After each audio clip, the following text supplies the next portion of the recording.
Hello everyone, this is FLC, and today we're going to be doing a brand new podcast.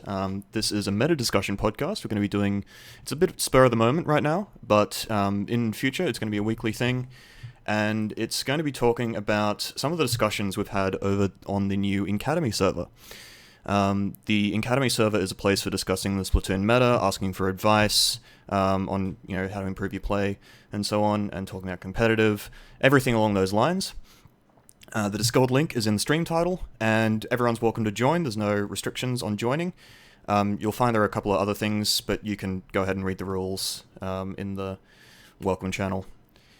So this cast is going to be going over 4 talking points that have come up in recent discussions on the server, and then we're going to follow that up with a Q&A session. So today we're going to be having Toadsili T from Team Unknown, who was previously on NSTC. We're getting Tictac from Komodo. He's the E-Litre player for them. Well, sort of. And finally, Slimy. He is the man himself. He needs no introduction. We're going to be bringing new people on every week, but just for now, we're getting into it with these guys. Oh, nice to be here. How are we doing, guys? That would be... Yeah, I'm good. Yeah. Good too. I'm doing fine. Try and fill in the void, guys. Yeah. Bit of dead air, it's all good. All right, yeah. So the first talking point is on Beakons, Seekers, and Sprinklers, oh my. So basically these are some sub-weapons that a lot of people have either mixed opinions about, or... like in the case of Beakons, for example, people know that they're good, but it's like there are problems with the sub that make it a little bit harder to use. So like, for example, Beakons are pretty widely considered to be very powerful, but the common opinion is that a lot of the weapons that they're available on just don't really make good use of them, or just aren't very good weapons. Seekers tend to have a bit of, there's a lot of mixed opinions on Seekers. Some people say that they're good for some reasons, some people say that they're bad for the exact same reasons, etc. And Sprinklers are sort of a bit of an enigma for a lot of people, so we're going to hop over to Toad first, I think. So, oh boy. Yeah. So, you've seen some of the discussion on these sub-weapons. So what is it about Beakons, just to start with, that makes it so sort of confusing for people? In my personal opinion, I think Beakons, as you've said before, really, it's just a bit of a trickery between the sub and the main weapon that they're associated with. I think mainly just the thing is, certainly for one thing, people just don't really know where to put them, honestly, or for having good spots to put them. I know the old jokers put 3 beacons on spawn as the old joke, which I'm sure we've all experienced at least at one point in randoms. But or even then, I think... Yep. or at least one. But I think placement being one element, and the other thing, just people actually remembering that they're there. Actually, like how often do people look down at the gamepad and go, "Oh, we had beacons at the end of that map? Okay." I think that's just really... I mean, you said that beforehand that there's not a lot of good weapons that have them. Custom E-Litre is probably one of the strongest, probably followed by Crack-On Roller. I'd say they're probably 2 of the best weapons that have beacons. Yeah. Notwithstanding the fact that Crack-On, for a very long time, was the only weapon in the game that had beacons in it. So, like, you want a beacons, you play Crack-On. And, of course, it has Kraken and stuff. So, yep. But, like, I think it's just a matter of people just, I guess, really playing with the weapons that have them and getting experience in how to use them. And that'll tie into Seekers, which I'll talk about a little bit once we get to that. Yep. So that's my take on that right now. But you're absolutely right that they are quite a powerful sub. You could do all sorts of fancy stuff with them. You can use them as makeshift shields, either after jumping to distract fire on the tower. That's one thing I don't see enough, actually, is using beacons on the tower as a makeshift shield. Stuff like that, I guess. Yeah. I'll shut up. Anyone else want to jump in on that? All right, well, I guess I'll jump in at the opportunity. The way I tend to think of beacons, and as was noted, I guess touched on, you don't see them in a lot of teams just because of the weapons they're spread out across. So when you want to use a beacon weapon, certain teams will have somebody who already like tries to specialize in those particular weapons. But when you want to use a beacon, you have to, in order to use them effectively, as with most things, I'd hope, you want to have a plan with them. You can't just put them out there and just use them as a jump point, and they kind of like don't serve a large purpose, because then you're just not using them to your full extent, and then you don't have the it's not like another sub where you can just use it whenever you want, like a grenade, a bomb. You can just throw those out. You use them at any moment to try to get an advantage. It's not like that. It's used as particular moments, either to, in some cases, retreat, or just to get to a certain point, or prevent just losing a lot of control. Yeah, you have to have that certain plan, is how I see it, and it's not something you entirely control like most subs. The enemy team can destroy them and just completely nullify your plan if you happen to mess up, get wiped. They can nullify it if you're not particularly careful about it. Yeah, so I think you got a lot of really good points there, because like the fact that you aren't in control of your teammates using the beacons either, as Toad was pointing out. Like, you can put a beacon down, and it can be in a perfect position. You can put like 3 beacons down all game long, and then if your team doesn't use them, or if they just constantly get like jumped by the enemy, then it's as though you haven't actually done anything with them. Like, and it's no fault of your own, really.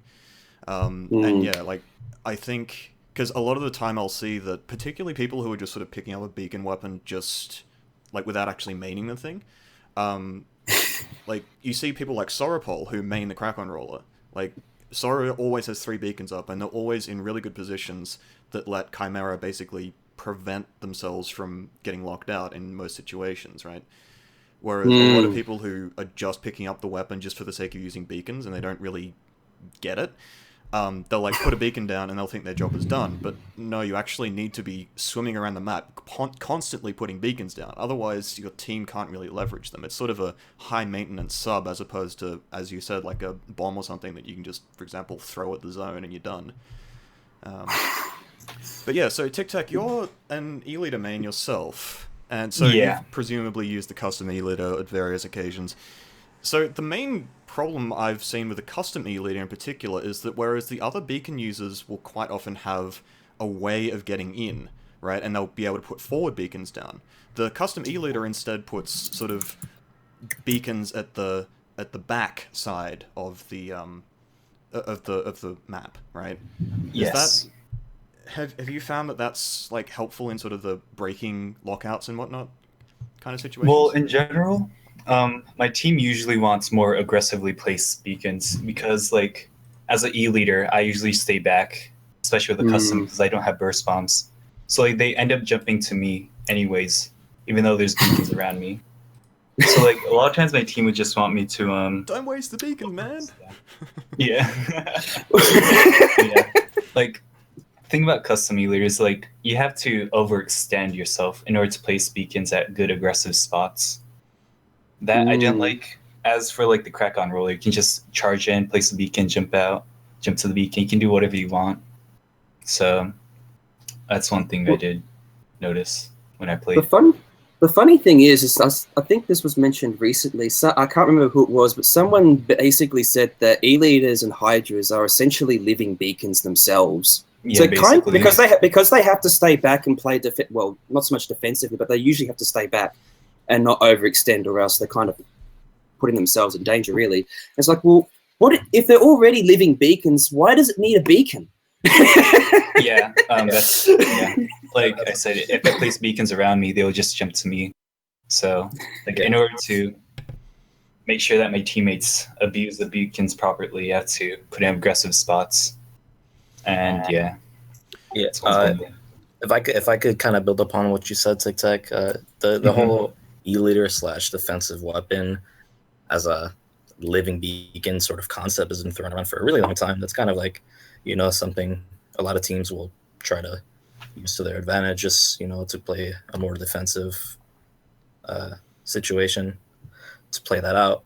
But in terms of how you say your team would want you to place more aggressive or more offensive positions, aggressive, same thing, I guess. You say that your team would want that for your beacon placements. I think that actually fits into more of the subtle strategizing of how to use beacons, because when you don't have a sub, I mean, the alternative to E-Litre for beacons would be burst bombs, which kind of are more of like an extension of you as a weapon. Like it's kind of more personal in your usage mostly. So you want your beacons to have a big effect on the match, and if you're kind of just putting them around you, they're not going to always have a big effect because they'll typically be able to jump to you anyway. So the way I see it is that beacons should be placed in spots so that you can move around the map easily as needed. So if you're in a certain situation or a certain position and you notice that there's not a lot you need to be doing there and you need to get to somewhere else, you could put beacons in particular parts of the map where that are important, that you need to get to defend certain chokes and get to advantageous positions. I think that is a big part of how beacons could be optimally used by teams. Yeah, in terms just of as something of a follow-on from that, we had a something from chat here. Wow, it's Charles says the best use for custom E-Litre is to put beacons at the snipe point and then use Kraken in mid, and then once your Kraken's over, you just super jump back to your beacons. Now, I see this happen a lot in like both solo queue and tournaments and everything. Like it's a common thing, right? But that to me sort of screams of like it doesn't really support the team, like that. My problem with that is that. And it's sort of embodied in what Tictac was saying about the E-Litre being a living beacon to begin with. If you're only putting beacons down for the E-Litre itself, and then using your Kraken, getting into mid, maybe getting a kill or two, and then jumping back to the beacon, it's sort of like it's a very narrow way of approaching it, I think.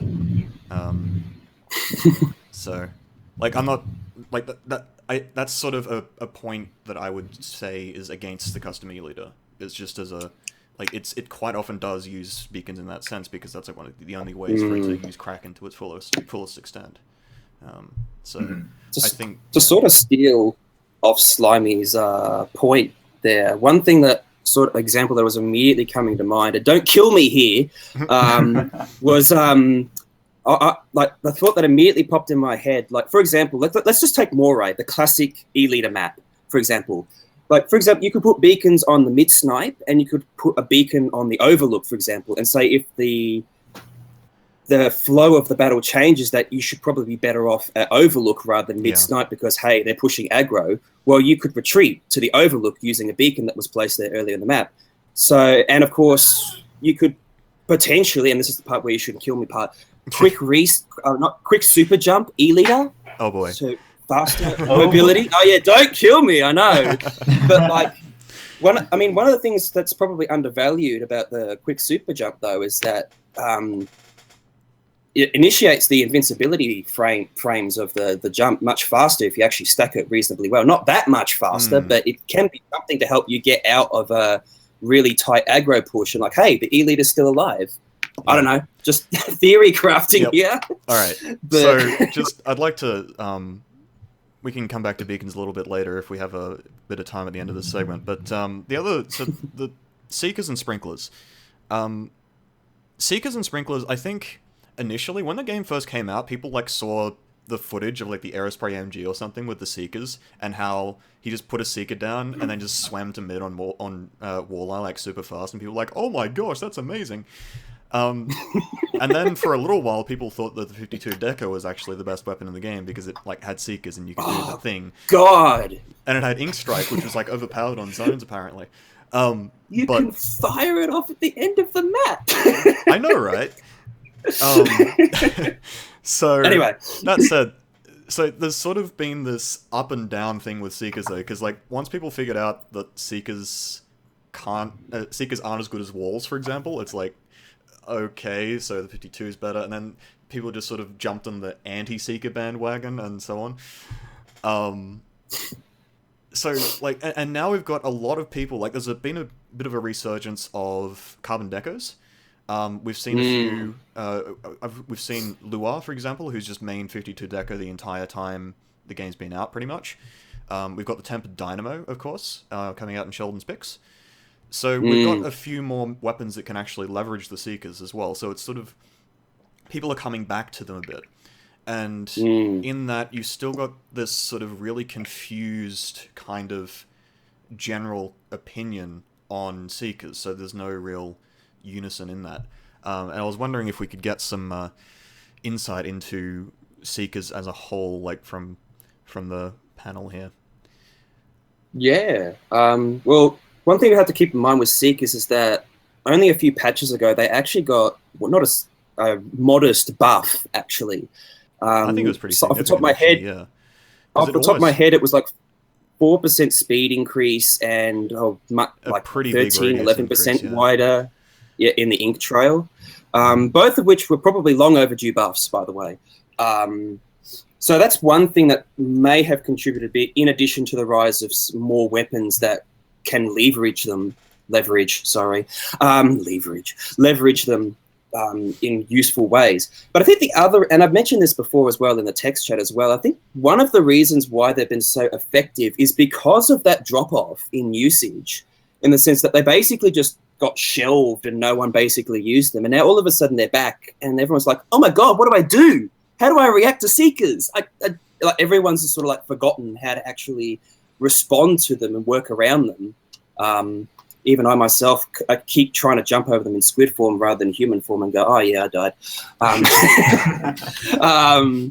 So I think that's one part of it as well. Plus, so on that matter, in the sense that it's a bit of a lost art, in the sense that, oh, hang on, Seekers are a thing in this game, unlike ink mines. That's another story for another day. But I think that's a really big part of I guess sort of like the Seeker resurgence and why they've been so good lately. But that's just me. Yeah, I've sort of messed around with Seekers at various points. Something I find interesting is that a lot of people harp on the beeping, like the fact that the Seekers make this really annoying beeping noise when they're fired and they're locked onto someone, which makes it so that people like realize that the Seeker's coming after them and they can just sort of jump over it. But the interesting thing is a lot of people forget that if the Seeker doesn't actually lock onto something, it's almost completely silent. So you can abuse that in two ways, by either using it to like flank someone, like just the classic Seeker thing of like you throw a Seeker, you just swim down the Seeker trail and it's completely silent, like there's no firing sounds or anything, and then you pop up and just like, well, with a dynamo, for example, you just flick them. And of course, the other thing is, like, if you have a Seeker going into a choke point and someone's like just mindlessly swimming through their choke point, maybe they're checking their gamepad or something, they have no indication that there's any danger there, and then just suddenly they die to a Seeker, and it's great. So the funny thing is, I've had this happen at least half a dozen times since you've mentioned this in the text chat. I'm like, why? So it really is a silent killer. It really is. So yeah, like, and obviously, you know, Tictac, you don't just use E-Litre. You have I use a lot of weapons. Well. Have you found Seekers to be at all like? Is there anything that you have to say about? Well, Carbon Deco and the 52 Deco, I like. Well, I always still would choose the normal Carbon and the normal 52 gal over the weapons, but well, on Port Macro, for instance, if your team has like two Seekers, you can just chuck him down the hallways and apply pressure to the other team, even though like nobody's gonna swim through it. There's just these ink trails that like lead through. Like I had a team do it to me before in a tournament, and like it was overwhelming, having to like check each Seeker, seeing if somebody was following it, stuff like that. Also, for the 52 Deco and also Carbon, I guess, it allows for instant flanks, I guess. It's more of a when they don't see you. For instance, on Moray Towers, Like you can go into their sneaky on the right side of their snipe. They can just throw a Seeker all the way up to their overlook and instantly like flank their E-Litre or whatever you want to do. But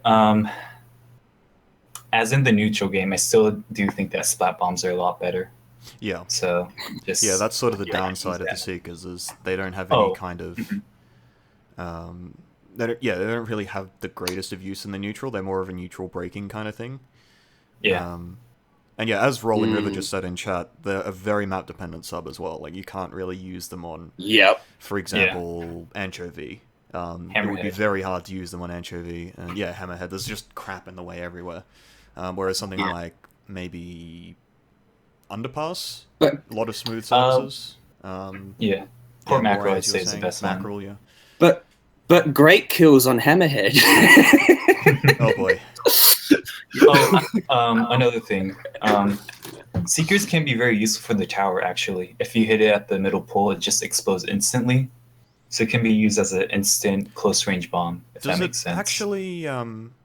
Does it actually does explode and kill? Because I know the Seeker does have an AoE that it kills in. I believe it does kill, if my memory is not on the tower. The tower's pretty small. Yeah. Well, like if somebody's on the tower, if like you're a 5-2 deco and there's a Tantic on the tower, if you throw a Seeker at the tower and the pole, if they're on the same side, they usually insta die. Or if they're like trying to run up right on you, you could just pop it right at them. That's also an option, I guess. But true. I'm not sure if it's worth the. I'm surprised I haven't really seen that, because I have seen a fair few Seeker weapons in TC, but people don't really do that. Seems like a brand new advanced tech. We should name it. Well, it's because like walls are a lot better on tower, because you actually get to stay on tower safely. And the 52 gallon, there's a Emerald 52 that has a wall. So unless you get bombs thrown at the wall, in which case you better watch out. Yeah. But I did want to kind of comment on like how we mentioned how Seekers might not be as useful in the neutral, and I kind of wanted to talk about just how often throughout the game you could use them, because that kind of also has an effect on just its overall usefulness. Because I kind of commented on with Beakons like how you need to have an effect to get what you want out of it. The thing with Seekers is it's not something you can just pull out like a bomb. You have to. It takes up so much ink that it's something you have to commit to, along with recover right away. Along with just how long it takes to pull out and just how it's used. It's not something you can use up close. It's not something you can use, to try and help you with the firefight most of the time. So it's just really it's not a panic sub, basically. Yeah, and it's not something you can use liberally. So it doesn't have the flexibility of a bomb. Like, because splat bombs have so many uses. You can throw them at your feet, you can throw them over walls, whatever. Completely fine. But then Seekers, like, you can put them at your feet and maybe get an insta kill, but then you have no ink and it's not great. So yeah. And I kind of in the discussion about them in the Academy server chat, I saw like them being used as crowd control, things like that. Yeah, it's a great thing for like pincering people. Yeah, but they do still kind of fall short to bombs, in my opinion. Like, if you have a bomb weapon that you want to use, there's not usually a lot of reason to use a Seeker instead, because you can throw them, it'll disperse people, it will, kind of be used as a spacing tool, all of that, etc., etc. I don't really think there's a lot of use for Seekers in that regard. I hope I'm not cutting out, because this is my ping is high. You should be fine. Yeah, you should be fine. Just on that note, because we have almost hit 15 minutes, but I do want to talk about sprinklers anyway. So one thing you were talking about with the Seekers is like it's hard to really justify using them over something like a bomb, which means you have to start looking at the main and the special. Which, with the specials, you're looking at we have sprinklers as another sub weapon that is kind of interesting, because obviously one of the main selling points of the sprinkler is, aside from the remote sort of wide turf coverage, is the fact that it builds special so quickly. Like, you can get echoes once every 10 seconds if you really want on a Dynamo. Like even the 96 Gal, which it has good turf coverage, but it's not amazing, but it can actually get really fast echoes as well, just because of the sprinkler. But then you have the problem that with sprinkler, there aren't any, for example, sprinkler Kraken kits or sprinkler. Oh, there's one sprinkler bubble. I almost forgot about the custom Hydra. We don't talk about that.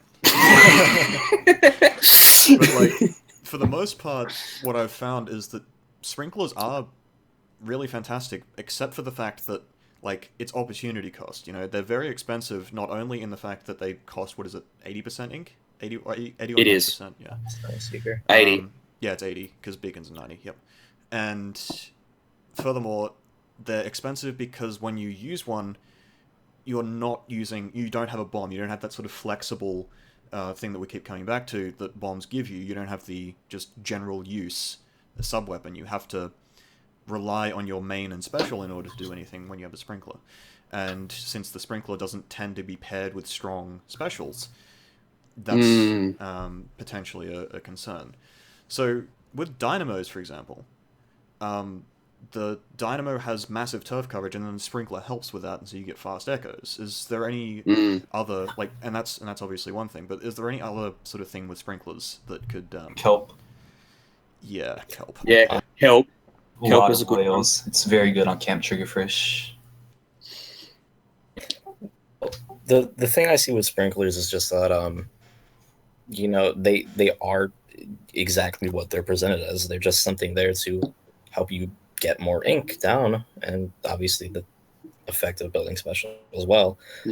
So you can use, I don't know, I guess you can use it as a way to kind of put ink down in a area where you don't need to focus on right away. You can kind of go somewhere else, just put a lot of ink down across a certain area. Yeah, just so it's to good help for your consolidation. Like when you're pushing an advantage, you put a sprinkler down, and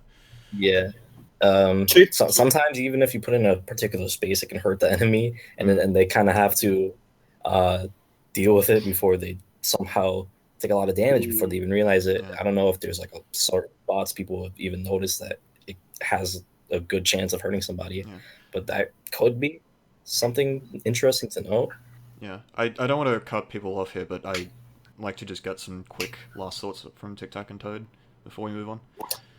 Yeah, I'm mentioning two things quickly in that topic of the chat. Sprinkler bait is a good one. Because a lot of people will focus on the sprinkler before focusing on absolutely anything else. Even if there's squids nearby, even if you're surrounded by enemy ink, they'll shoot the sprinkler first.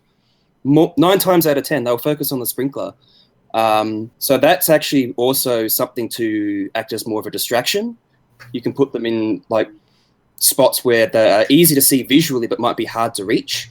That will draw enemy attention to them, and then you can exploit that. Sprinkler shields are also a funny one, but a bit more situational, where you just throw them on your feet and the sprinkler will absorb a few hits, like as a pseudo wall. And pressure on splat zones, like sprinklers on the cubbies, or whatever they want to call them, Blackbelly? on mahi zones. Yep. No, mahi zones. Chairs. The chairs, thank you. On the chairs, they are so disgustingly strong. Like, you have to take out that sprinkler if you even want to have a chance of capping the zone. And it's at a really bad angle for actually taking it out, because usually it's like on the back side of your chair or whatever. Yeah. Sprinkler bait is really strong. It can be really strong, depending on how well you utilize it. All right, So just take quickly, advantage. Tic-Tac. Yeah. Well, I think it's very good because you can paint an area without overextending if you can like find a good wall or somewhere to put it on. And yeah, bait is also another good one. It reveals the enemy's position. And well, I think that sprinklers are really good at maintaining areas instead of gaining areas. Just in my opinion, like if you put on somewhere where your like team is active, just helps you like keep your feet safe, if that makes sense. Like no enemy ink. Like as to a bomb, you could just throw into enemy area, like maybe get a kill. Sprinkler, you can't do that. So I think it's more once you have control, you can like put it in smart areas to like help your team maintain a certain point that like will really help out, I guess. Well, yeah, speaking of map control, our next topic... Oh, no. Our next topic is minding the gap between Japan and the West. So this has been a common topic in a lot of discussions, particularly after, Inkstorm or whatever, where we inevitably get our faces stomped in by our supreme Japanese overlords. We tend to have this, I think people generally have the opinion that Japan's teams are better than the West's teams. Previously NSTC has participated in Japanese tournaments. I believe Chimera sometimes does. Komodo definitely does, because they actually have a Japanese squad. And for the most part, things don't go well for us. And there's a lot of reasons thrown around as to why. I mean, after Inkstorm 3, we had people harping on the quick super jump meta, which I actually do want to get into in this segment. But we've also found that when NSTC, for example, was scrimming NIS back in the day, their win-loss ratio was heavily favored toward NIS on zones, but then NSTC would win most of the tower control games, and the Rainmaker games would go sort of even. So it's clear that it's not a straight-out, Japan is superior kind of thing. There are actually things that we do better. And I'd like to talk about some of the things that we, as a sort of community, can do to improve, to sort of catch up to Japan in the areas we're lacking in, and the kinds of things that we can leverage our current advantages that we do better than they do. So I think Tictac has, considering Tictac plays in both Japanese and Western communities, are there any significant differences that you can highlight? Well, I believe Japan just focuses a lot on map control. They are very good at painting back areas, and their weapon selection for it too is a lot more advanced. In America, you always run E-Litre. You just want a sniper. It's just, I think it's because of traditional shooters that people have this mindset. But in Japan, it's we can go for shooters. That way we have more map control and we can do more stuff. That's one thing I realized or noticed. And let's see. He's struggling. Consulting. He's struggling.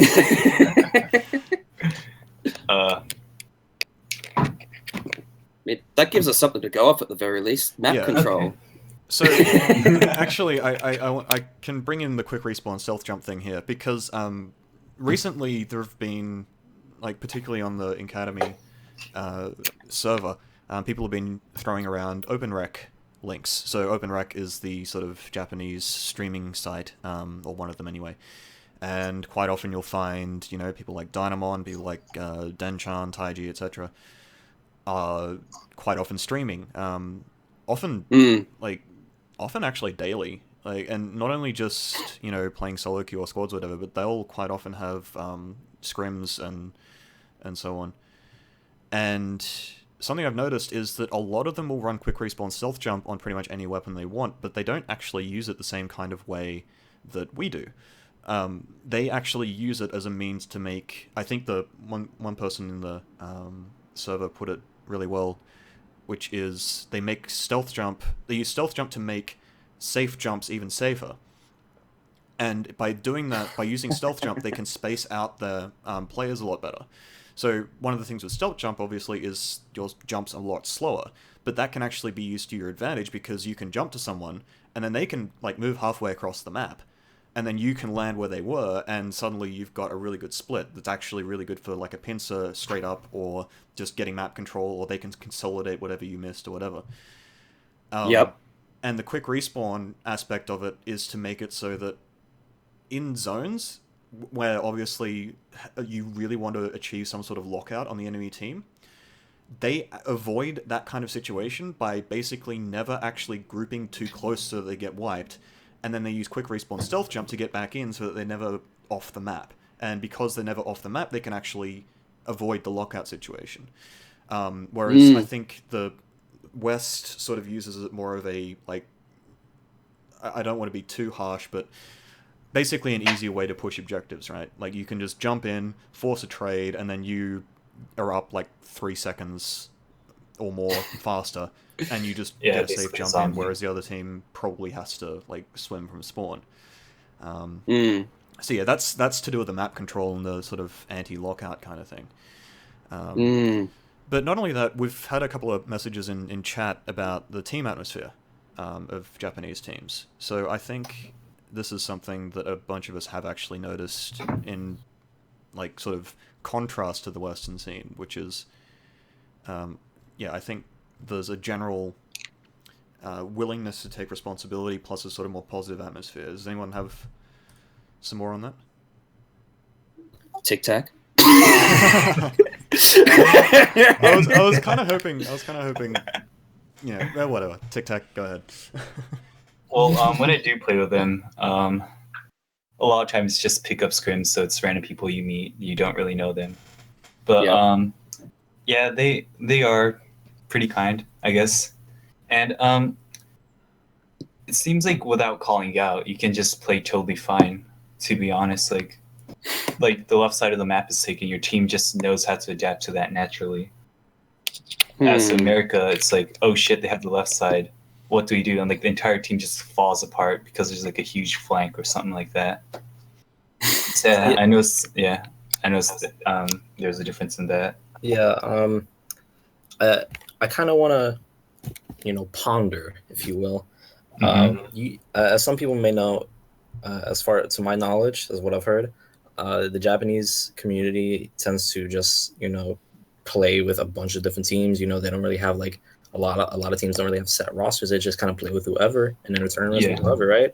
Do you think that like exposure to just so many different compositions and play styles and willingness to do different kind of things, like as you mentioned before, they do whatever weapon composition they want. Do you think that exposure to just all these different scenarios and ideas has just, as you said, they can tend to be more comfortable just playing fine with whoever, and in whatever situation they just kind of know what to do. They have a bit more knowledge on, Well, I can't say I disagree. Well, like personally, it feels like my bad. Continue. Okay. No, continue. Whenever I play, it feels like it feels weird to say this, but it feels like solo queue. But like it's solo queue with competitive players. Like everybody there is like at a good skill level. You can actually communicate, and everybody has the right mindset to win.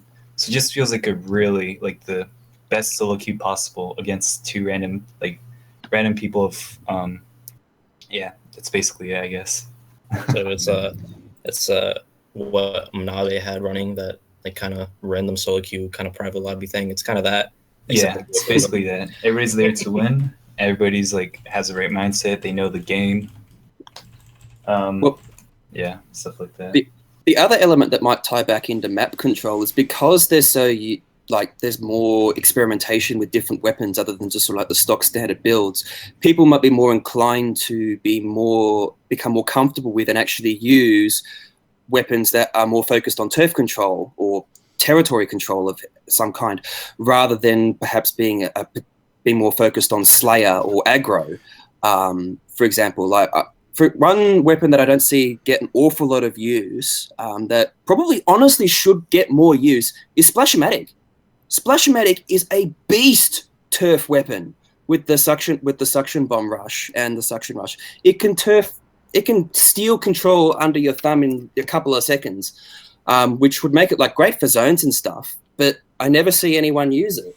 Or certainly very few people use it. But it is a very, very strong turf control weapon, and so either to generate it and then maintain it, or to steal it away. Things on that example, on that line of thinking, is that like if they use more weapons that are like, say, Splash, which can generate a lot of turf and capture it quite quickly, well, that just ties into the whole concept of map control. In my mind anyway, is like maybe they're more willing to use weapons that are probably better suited to either taking territory, turf, whatever you want to call it, or getting it back if they lose it. Whereas, people, I think, Tenatec's good enough. That'll do. Yeah, actually, that's an interesting point, because it's not only just that people are more willing to try things out in the Japanese scene, but they actually stick with them. You'll find that a lot of Japanese players are specialists in a given weapon. Like, you go on to, your open rec or whatever, everyone knows that Denchan is a Tenatec player. He doesn't play anything else. Maybe he does, like, occasionally, but for the most part, he plays just Tenatec. Dynamon lives up to his namesake. Napo uses custom range blaster. Baz uses Zinc Mini. Someone like Cannon. Cannon uses all the slightlings, right? And that's about as far as the breadth of a top Japanese player's weapon pool will get. Because whereas you look at top Western players, for example, dude uses literally every weapon, I'm pretty sure. I believe, I personally use CRB, Slosher Deco, Tenatec. I have been learning Zinc. There's have a whole bunch of weapons that I actually actively use. And then there's a bunch of other people who are sort of the same way. And it's not even necessarily that people are using multiple different blasters. It's they're using multiple different weapon classes in general, and then they're sort of moving around by flavor of the month rather than trying to really nut out the kinks in a particular class, right? And I wonder if that might be part of it too, because the Japanese scene is it has more specialists, and therefore the specialists can quite quickly they don't care if the meta says, "Oh, Zinc's bad," which it may have done originally, because then the Zinc main will just say, "Who cares? I don't care. I don't care. I'm just going to use my weapon anyway." Well, I mean, there's nothing inherently wrong with wanting to get experience with a wide variety of weapons, because that gives you insights into the strengths and weaknesses of more weapons. Which in turn allows you to know what to do in the event that you come up against one. So you get some kind of understanding of, how would they go about this weapon? How are they likely to move, ink, attack, defend, etc. So having that experience isn't a bad thing. On the contrary, though, not having any specialists, though, as you quite rightly say, doesn't allow you to sort of, I guess, take some of those underused weapons, like say Rapid, I guess. Rapid Blaster, Rapid's I think, is a good example, one.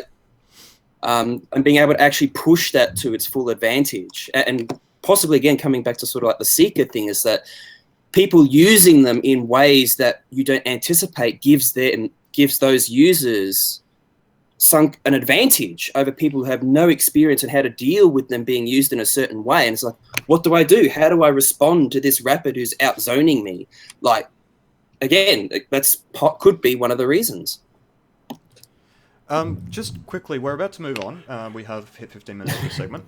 And that's a really good point to end on, because it moves nicely into our next one. But there is one last thing that I want to quickly address in chat. Rolling River says, could class be as general as long-range shooters or short-range shooters? Sort of, I would say, because there is sort of a divide. If you use a pro versus a splatter shot, the splatter shot can essentially be treated as a hit scan weapon. You don't really need to lead your shots very much, whereas the pro you definitely do. So there's that sort of thing. And also the Zinc is quite different from the other two Slightling classes. So there is definitely specialty within the weapon classes, and I do agree with that. Now, our next topic is actually on practicing. So we've been mentioning things about specialization in weapons and keeping up with various weapon classes, making sure that you're at the top of your game with those weapons. This is something that I have seen, it's again kind of a Japan versus West thing, because Japanese players do put a lot of time into practicing their weapons. But it's also just a general thing that a lot of people kind of don't seem to quite grasp, I guess, is how to actually practice and really work on getting better at the game. So, obviously, recently I made a relatively it's almost infamous now, video about solo queue, in which I very much did not say that it's the only way to improve, but solo queue, as the point being, people don't really play it because they think that they're sort of above it, I guess, or whatever. They don't find it fun, whatever. And yet, it's such a good way of getting experience against a whole bunch of different things with your particular weapon, like whatever you want to use. You can pretty much be guaranteed to find one of every weapon at some point during solo queue that will actually challenge you, and you can use that to sort of build up a repertoire of how to actually deal with various situations. That said, there's been some other discussion on the server about other methods of practice. Now, one of the main ones that was brought up was using tri-squads, because tri-squads put you in a sort of disadvantageous situation to begin with, and you have to rely on your communication and like drastically outskilling the other team in order to win consistently. And others have said, you should be doing scrims, and by which I actually mean like proper scrims where you actually go into a lobby with a bunch of people and sort of do the Japanese thing, like we were discussing earlier, where you get a whole bunch of people and you basically play solo queue, except you're playing with a group that you know to be good and you can communicate with them and all that. So I want to get into this because I think a lot of people, particularly now that the sort of conversation's being started, are trying to figure out what is right for them in terms of how to practice. And like I would say personally, there are a lot of different ways you could do it. There's firing range, I think, is a big thing which we can get to. Solo queue, the squads thing, scrims, private lobbies, etc. So what do you guys think on that topic? Actually, let's start with Slimy for once. Well, I mean, as some people may know, I'm not the kind of player who practices a lot or even. Oh, we got robots. But I think Slimy these days. But, oh boy. The ping is killing him. I'm totally breaking up. The ping is literally killing you. Man. 67-44. If you type it, we can read it out for you. All right. Whilst he's doing that, you can go ahead, Tictac, if you want. Well, okay. So, on Twitter, I think it was like a couple of days ago, actually, people were going on about how Cooker Spawn is broken and Stealth Jump is broken just because Japan used it in Inkstorm in 1. And, well, I just think that, like, first, in order to, like, improve in the practice, you need to have, like, the right mindset. So, to me, it seems like whatever Japan runs, suddenly OP. Like, when Japan first used defense a lot, people thought that defense 10x was OP. Like, now it's back to Cooker Spawn, Stealth Jump, or whatever it is. So, like, instead of just, like, thinking that they're OP and better than us, like, know that you're at the same skill level. Like, you can adapt and learn and improve. Like, me, I play the American or Western scene a lot, but whenever I do join a Japanese pickup scrims, I'm able to perform well. I'm able to top score here and there. So, yeah, just wanted to point that out. Hi. Well, Slimy, are you back? is Slimy back? I think maybe. Are I you can back? give it a go. It seems What's like your you are. ping? You can try it. All right, so was kind of a bit distracted there after my ping decided to go through the roof. But on the topic of practicing, I think getting better as a team is something each member has to be a participant in, and you have to if you're on a solid roster, a solid team, you have to get to know each member has to get to know each other. They have to know each other's strengths and weaknesses, and you have to go into practice. You have to learn how to. You have to try to get as much as you can in terms of improving particular parts of your game, and you have to just kind of take it slow and kind of take it one at a time, because you have to improve on each specific thing. If you're starting with a certain thing, you have to try to practice, focus on that, make sure you can get over that hump, and then you'll be better as a team because you'll be improving in that. But you'll also you'll just be able to find more strengths with each other. You'll limit your weaknesses, and I think that's how you do it. So you can do that in multiple different ways. The tri squad thing is really interesting. If you're a team that struggles once you lose out on a player, like one or two of your players goes down, you could that might be something you could try, actually, because that means you could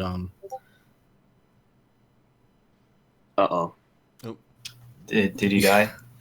You could go into squad and just yeah, I think he's dead again. Yeah, I think he's dead.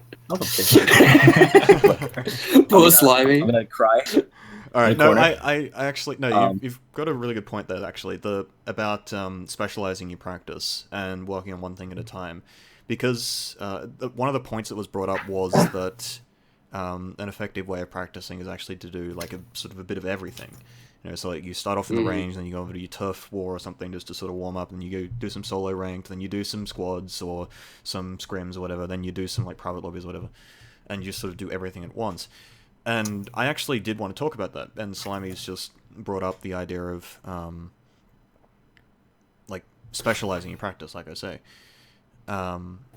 and I think I would actually agree with Slimy more than the sort of general like do everything approach, because one of the things with the firing range, right, is it's quite clearly not going to emulate real situations, right?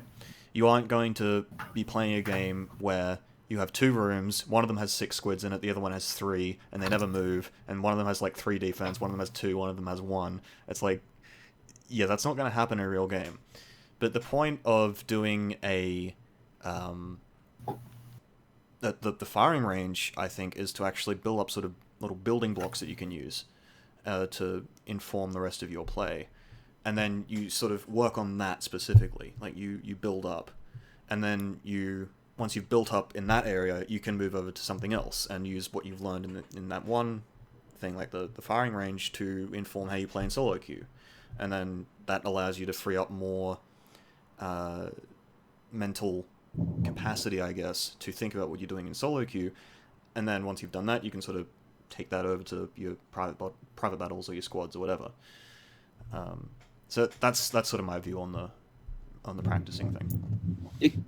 It's really going to come down to what you find works best for you. I can't say I strictly disagree with what Slimy's saying or with regards to focusing on specialization, but that can be a double-edged sword in the sense that you focus on one thing, let's just say playing defensively and not dying, for example, and you start improving on that and you do that, and you still keep losing games, because even though you're improving and doing things like that, which could potentially generate the wrong kind of feedback, in the sense that whilst you might be improving, it's not really changing the outcome of perhaps what you might be doing. Like, you're still losing games, you're still losing the objective, and they keep pushing, you get spawn camped, yeah, and then you're sort of like, well, and then you get back stuck in that thinking, well, what am I doing wrong?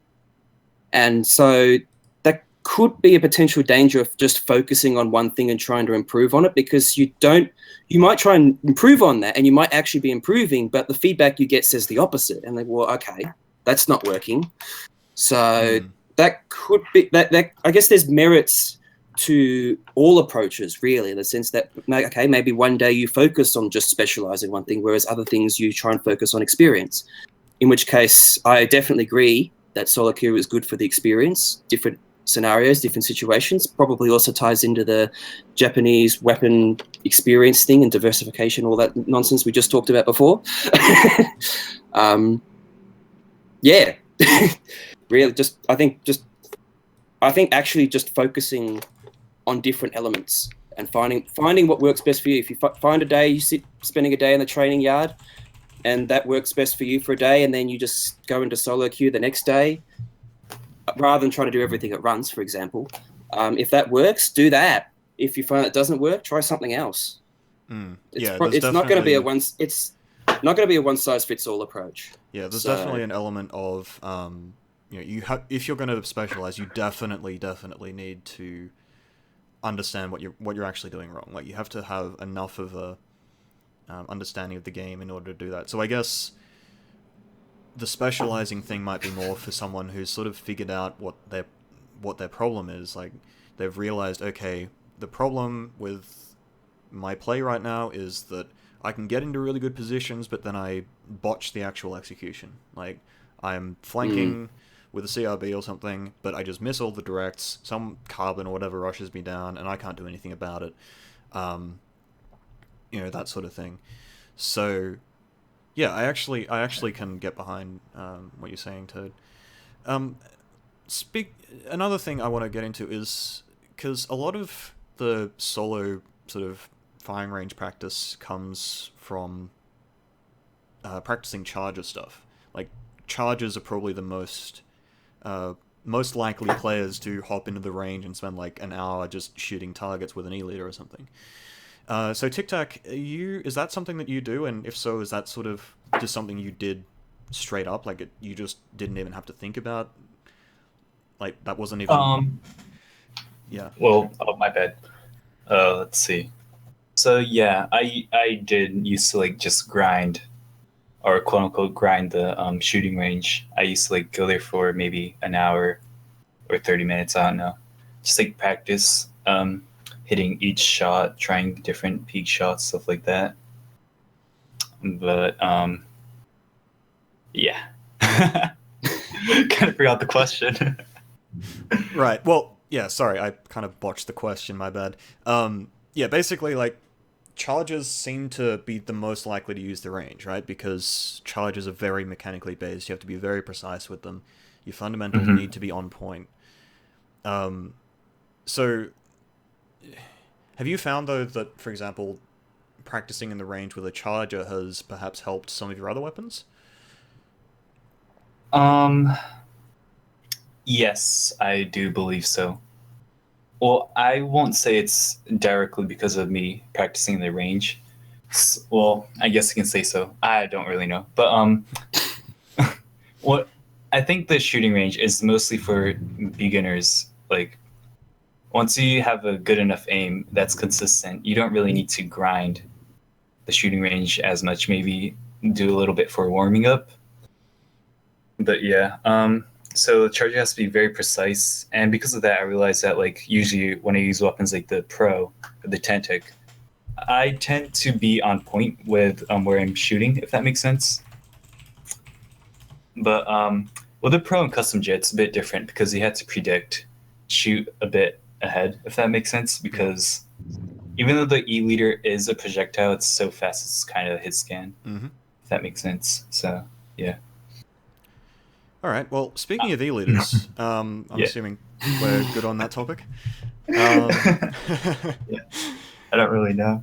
Yes. Okay. So, speaking of E-Litres, we touched on this a little bit earlier in the cast, but there seems to be a bit of a divergence in opinions on E-Litres. The Western scene quite commonly considers E-Litres to be at least a top 3 weapon, perhaps top 5 in some people's opinions, but generally top 3. Usually it's like, I know Hitzel, for example, has an E-Litre tier beyond every other weapon. I personally have it in, like, what, 3rd position or something like that. And obviously, you watch a Western tournament, and every team seems to have an E-Litre, or at the very least, every game has an E-Litre in it. Some teams do, for example, Cooldown doesn't run E-Litre. So, meanwhile, in the Japanese scene, we see not only a movement away from E-Litres because of the aforementioned turf control thing, where a lot of their players will just say, we need something that turfs more so that we can actually push and choke out the other team's E-Litre if they indeed have one, and just open up options for the rest of the team, right? And furthermore, you'll see that if they do run a scope, it's quite often a splatter scope of some description, as opposed to an E-Litre. So, is there anything that we can read into this? So, is there perhaps a middle ground where perhaps Japan is undervaluing the E-Litre? We can. Yeah. Well, I do see Japan still does. They still do use E-Litres, but I tend to see like weapons that can paint well paired with the E-Litre. For instance, a dynamo or a splashomatic, or like weapons that can paint well tend to be together with the E-Litre to make up for the fact that the E-Litre can't cover that much turf. So, yeah, there's that. Yeah, so it sort of pigeonholes your team comp a bit. Yeah. So like if your team comp isn't that excellent at like gaining turf by itself, you might want to switch off from an E-Litre to maybe a Gatling or a Splatling, or even like a shooter if you want. So yeah. I did What about notice that. What about Kelp Splatterscope? Yes, I did. There have been like some kelp splatterscopes or splatterscopes that are really good Japanese scrims that I played against, and yeah, they didn't really care about going E-Litre. In the Western scene, it's kind of like if you go kelp, you might as well go the E-Litre. We have that kind of mindset, but I do think that the kelp and splatterscope do apply more pressure and help with painting a lot more. So they're much more mobile. Like an yeah, E-Litre quite often will just sit in one place the entire game, which they shouldn't do, frankly. But like even if they do move around and actually apply pressure in multiple locations, they're still very slow getting around. And even then, like they get somewhere, and then the charge time is what, 96 frames, 95 frames now, which is a bloody long time. And then like every shot, like it has 3 shots in its tank basically. Even if you run ink recovery, there's still quite a big gap between each shot, and like if you shoot a couple of shots, then you're done. Whereas with the splatterscope, you have max swim speed, you don't have anywhere near as much reliance on your damage up, and you have more like 6 or 7 shots per tank, so that you can actually get to one location, and once every second you just fire a shot off. It doesn't necessarily even need to hit people. You can sort of mess with people by pressuring them out of an area. Oh no, there's a sniper, I might die, sort of thing. Which, actually, I do want to ask you, Tictac, is there sort of... Because I have noticed that a lot of Japanese players seem a little bit less frightened of charges, even though you'll quite often find that the best Japanese snipers are just incredibly good at hitting shots. Do you have any insight into why that might be? Well, unless it's Nikura, which you don't want to challenge, they tend to like rush. They like rush me a lot, but like not just like one stupid person coming with a Tictac trying to come at me. It was like they rushed in together. Like there'd be 2 people coming at me from different angles, just like making me overwhelmed, so that I can either like kill one and die to the other. So like they're very smart as to like rushing me, and like they do know that like we're not aimbots. Like Americans, or not Americans, the Western scene tends to be like intimidated by the E-Litre a bit too much. I just personally thinking, like I do miss a lot of shots. I know other chargers miss. So yeah, just the Japanese scene. Just also the fact that they're a lot better at map coverage, so that allows them to have more movement options when rushing me or challenging me, I guess. But yeah. Yeah, because I think, what is it? Nekura. I know Nekura does some stupid things in He's a literal god. Yeah, he does some crazy things. Like, I was watching his stream the other day, and like it was Mahi zones, and he was sniping from like below the enemy team's chair. Like he was on the zone, just burst bombing people, and then he would like try to get a snipe on the enemy team's snipe from like on the zone, like on the other side. Like, what are you doing, dude? And then like someone would challenge him, and he'd just sort of do a 180 flick shot and kill the guy. I was like, excuse me, is this even legal? Oh, yeah. Another thing, if I can't say, I do notice that a lot of chargers in the Western scene tend to have a play style that's similar to Nike, Resbit, or myself, I guess. You like sit back and you want to snipe people at your max range. I see that happen a lot. But like compared to the Japanese scene, I see E-Litres doing burst bomb tap shots more often. They're like helping their teammates by throwing burst bombs, like when they see it. teammate engaging another person, and like they're open to more different positions. They're more aggressively positioned. I guess it helps with the pressure, I believe. But I didn't notice that difference. I guess in the Western scene, you can call it like a power-ish playstyle from C minus. Wait, no. Yep. His new team, whatever it is. Yeah. But yeah, a lot of Japanese players tend to have playstyle similar to that, or Juice from Komodo. Right. So yeah, I didn't notice that there was a difference in that. So if teams that do run E-Litre, they make up for that by having a different playstyle that helps with maintaining map control or gaining it. I would say. I actually do want to talk a bit about that. So Custom Range Blaster is very popular in Japan, just as it is sort of becoming popular here. And I think like the arguments against the E-Litre are quite often similar to those that you might pose against the CRB. The CRB isn't very good at turfing at all. It doesn't have like the Splat Bomb can turf, obviously, but it's a very small circle and it takes a lot of ink. And then the main weapon itself is like every second you shoot this little trail of ink, and that's about it. Like it doesn't do anything for turf control really. And yet the CRB is still quite popular in Japan. Many teams will at least run some sort of blaster, and yet they're shying away from the E-Litre. I believe there was some discussion on this in the server yesterday. So would you want to elaborate on that a bit? Well, after CRB gets a kill, it's able to capitalize on that instantly. As for E-Litre, after it gets a snipe, it has to recharge ink. It can't just go forward and like apply more pressure after making a snipe. So like a CRB can get a direct, can like push again, just swim forward again, like pressure other people, throw bombs. So I believe that's what it is. Like it can capitalize instantly on getting kills, can get more kills and stuff like that. It's very hard to say, but yeah. Because, that might be part of why the Japanese chargers tend to play a bit more aggressively, I think. Because they're trying to mitigate that weakness of, like, a long-range E-Litre sort of sniping at max range kind of thing. Because, in that case, when they're up close, they can actually start using their burst bombs, for example, to help with turf control, and they can use they can get a kill and then immediately move into a forward position of some sort.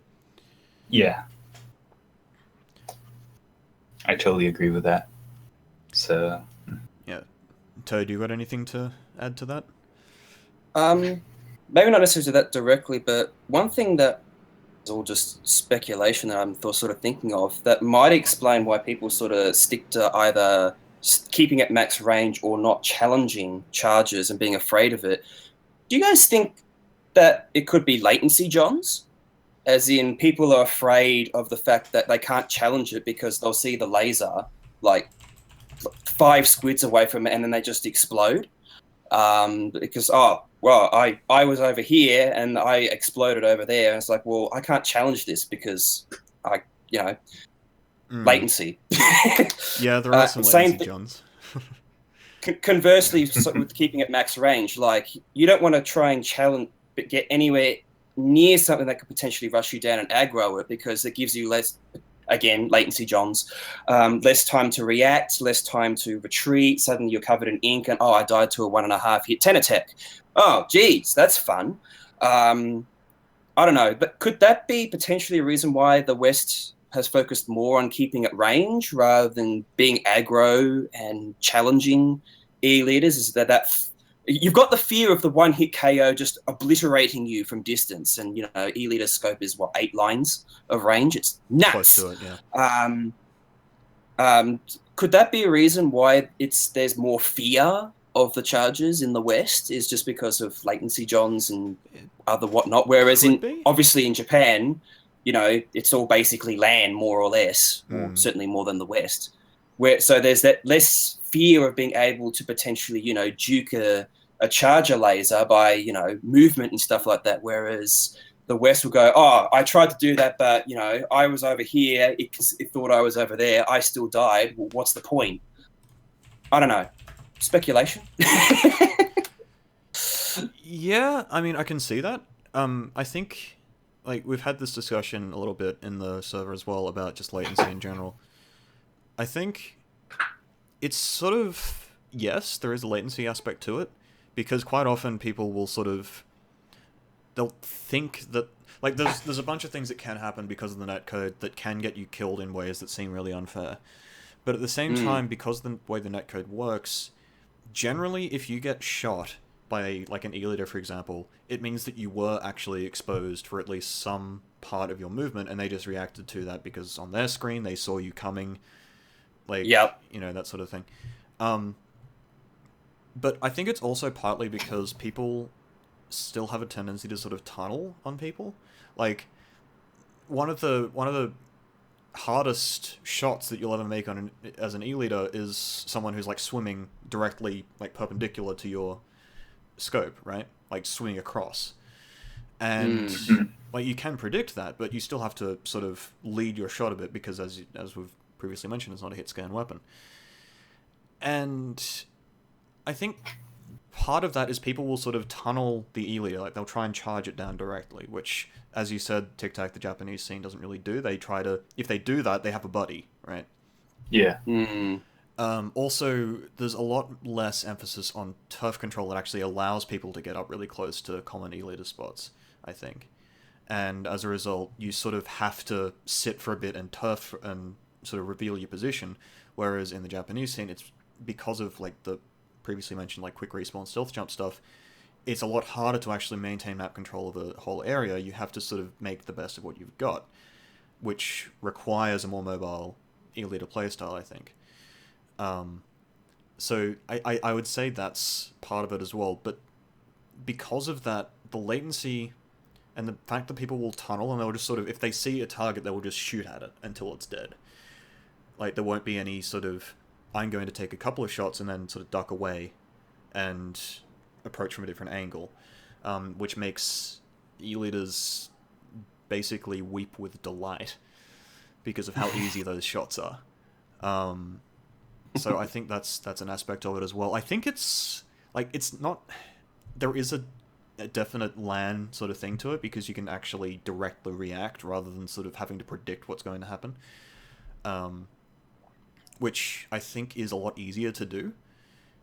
But there's also, yeah, the fact that people are less cautious about where they move on the map.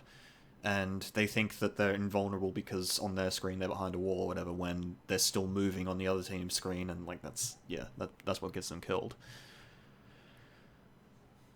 By the way, guys, sorry about Slimy not being able to stick around. He's it's basically 3 people right now. A lot. What's that, boys? Yep. Joy. Slimy. VC carry. Yeah. Alright, well, I just want to quickly check. I think you said something about the bucket earlier, so that you get to it. Oh, the bucket, that's for the Q&A. I'm just quickly checking to see what the time was. I think we cut that a little bit short, so we aren't at 15 minutes yet for the segment, but that's fine. We went a bit over time in the first one. Alright, so I'm figuring we can open up to chat questions. Ooh. I'm actually... No memes, please. Well, I'll Yeah. just ignore the memes, frankly. I think I won't bother setting up the, like, actual chat on the stream thing. I'll do that next time because, yeah, like I said, it's new software that I'm not actually familiar with. I don't want to be sitting here for 15 minutes screwing with everything. Alright, so, yeah, if you guys are in Twitch chat or even, like, on open or whatever in the server, feel free to send us some questions. We've got some questions already lined up from people earlier in the stream. So going all the way back up here. Okay, so one of the questions we had very early on in the stream was squiffers. How would we actually place them in a competitive sense? Underrated. They're good, but there's just options that, like, are always, not always, but most of the time better. Just in my opinion. Because they can just run some damage up on a kelp or splatter scope and have same effect and, like, a very good weapon that, like, can have longer range if needed. I mean, the fresh squiffer does have a very strong kit that no other charger really shares, though. Is that something you can use? Because, I mean, Yeah. Yeah. So today, actually, in a tournament, Cream Fresh, I believe, ran a Squiffer in every single game, and they also sometimes ran 3 Chargers: a Kelp, a E-Litre, and a Squiffer. And they surprisingly beat us, making us 5th place. So I guess just if all the Chargers are good, and if you guys like the Chargers rely on each other, it's possible. I guess I don't really know, but yeah. Yeah, because sort of my problem with the Squiffer is just, again, it's a sort of turf control thing. Because even though the Squiffer isn't Yeah. terrible at it, like it does put more turf down than a CRB, for example, and it can do sort of similar things. The CRB has a lot more utility because of the whole blaster thing. And it's also, the CRB's shot is front loaded. It comes out at the 15th frame rather than the 45th, right? Or actually, it can be the 10th frame if you're not squidding. I'm not going to go into that. But, like, yeah, so the CRB sort of does the same thing as the fresh Squiffer, for example. I know that, then you've got, like, the custom blaster has the same kit as the classic Squiffer, which, that's a bit more divergent because the CRB doesn't... the custom blaster doesn't have the same kind of range as the Squiffer. And then, of course, there's the new Squiffer, which has Ink Mine and Inksuka, which is not a terrible kit because of the Inksuka, but at the same time, it's like you have an Ink Mine. It's not great. Yeah. Hey! Ink mines can be used for CQC bait. Come on. Sometimes. But yeah, so I think part of it is just the sort of problems with the 2 kits that it has that do not, like, the fresh Squiffer sort of competes with the CRB, and I generally would say that you want a CRB over a Squiffer in most situations. Even though, like, the Squiffer does have the hit scan thing, and there's reasons why you might use it over a CRB. I just think the CRB sort of does more in more situations. And then the other 2 kits are sort of not really good enough to compete with, like, that's... Other weapons. And like, it's not a bad bobbler user by any means, but it's sort of, you then have point sensitive, and it's like, it's not terrible, I guess. It's the right kind of range. There's just always better options. Yeah. And it's very hard to fit in team comps. Like, if you're on Squiffer instead of a Tictac, like, the painting, you won't be able to paint as much. And if you want to exchange a Squiffer for a Pro, I guess, like, not as much range. I'm not too sure on that, but it's just very hard to fit in a team comp, I'll be honest. You don't see that many double chargers in the meta. Like, there's an E-Litre, you probably won't see a Squiffer unless it's Scream Fresh, but I think that's also why it's not used that much. Right. Could be more of a left field thing, honestly. Like, you run a Squiffer and, people don't expect to be able to deal with a Squiffer, and it's like, there's a one-hit kill charger in spots that I'm not used to. How do I work around this? Yeah. Which could throw people off. I think it was Manabe used to use Kelp a lot on... no, sorry, not Kelp. Squiffer. Used to use Squiffer on Kelp a lot.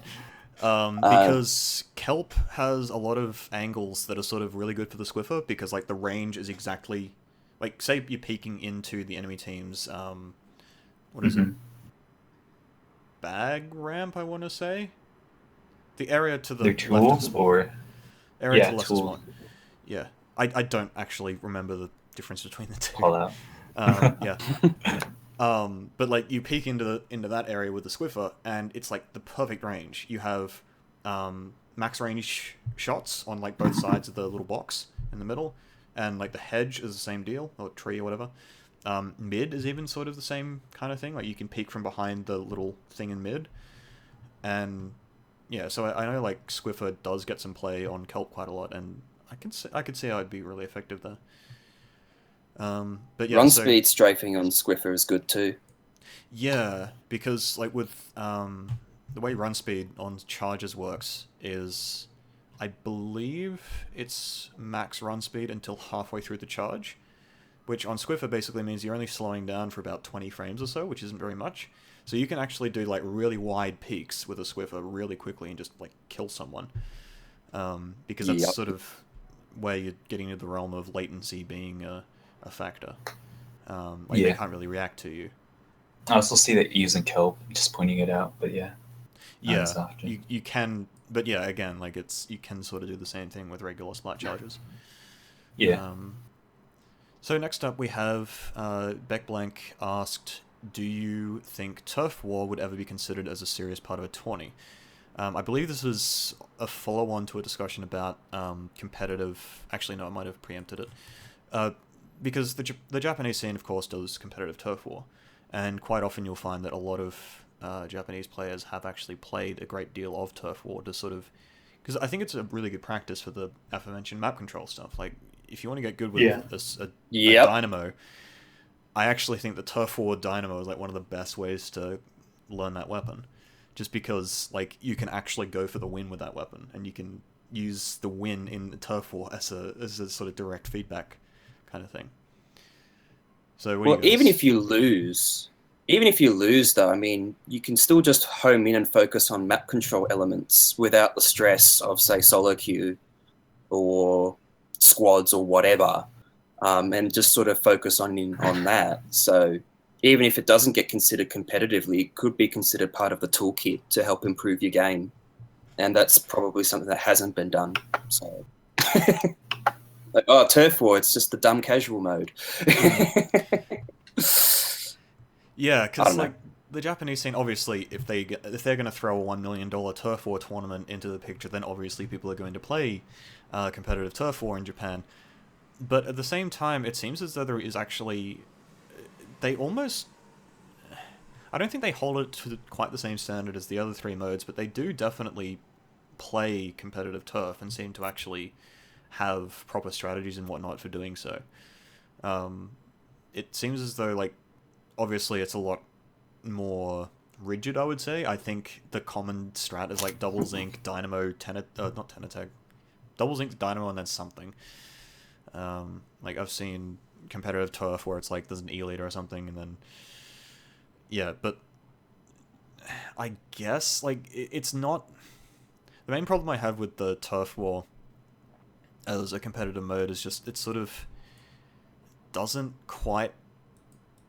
The main problem is you can't just win outright, right? Like, you have to go for the 3 minutes, and then it's sort of at the end things sort of all come to a head at like the last 60 seconds. And it's not ideal, so... Well, I mean, that can happen in ranked battles as well. It's not necessarily an exclusive thing to Turf War. I mean, how many games have been won clutch overtime pushes, for example? It's more run for 5 minutes plus. Yeah, it's more that that's the only way you can win in Turf, whereas in ranked, it's sort of operates as more of a tiebreaker, I guess. Like, one thing to keep in mind is... Sorry, go ahead. No, continue. No, continue. Well, I was just gonna say the Turf War thing. Like, you can control most of the map for most of the game, and it does give you a slight advantage going into the end.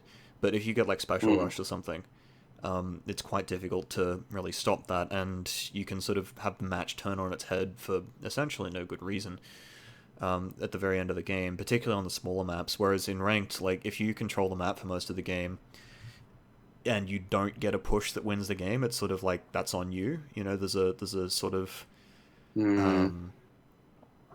like, you do have to take that into account, right? Perhaps, but I mean, one thing to keep in mind in Turf War is there's no comeback mechanic, unlike the ranked modes, where if you're down and losing, you don't get special charge up. So you can lock out a team at spawn, basically, and they can never charge special because they have no comeback mechanic. Whereas you do in ranked, in any of the ranked modes. So maybe not necessarily like strictly super competitive, but you can learn things from Turf War that you can bring to your game in the other modes that you can practice or, you know, polish or whatever in something that's maybe not so stressful, but you can home in on those things that will definitely help your play in the other modes. So the only exception to that is Camp Triggerfish Turf War because of the floodgates. That amplifies the last 60-second nonsense to like 100. Yeah, like the only way you can actually get to the enemy team's base is by going over the net, and it's like, oh boy, watching the nets, how difficult. Yeah. So that's probably the only exception to the Turf War discussion, because that epitomizes the last 60 seconds rule a bit too much. Yeah, because Mahi also has I think it's the last 1 minute 30 in Mahi when the water level it's halfway through. Yeah. Yeah. So it's not quite as bad, but it's the same kind of problem, yeah. Okay, so next up we have a question about the slosher. So it was directed at me, but whatever. Is the slosher could it be considered a top tier weapon, partly due to its RNG or lack thereof, and the fact that you can, like, every map seems to have a section that sloshers just can take full advantage of and just win every single engagement they get into.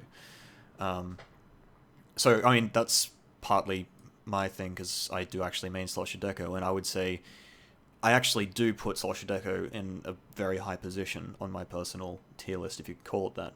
For pretty much that reason. It's just, like, it's a niche weapon that has a niche on every map, like a significant one too.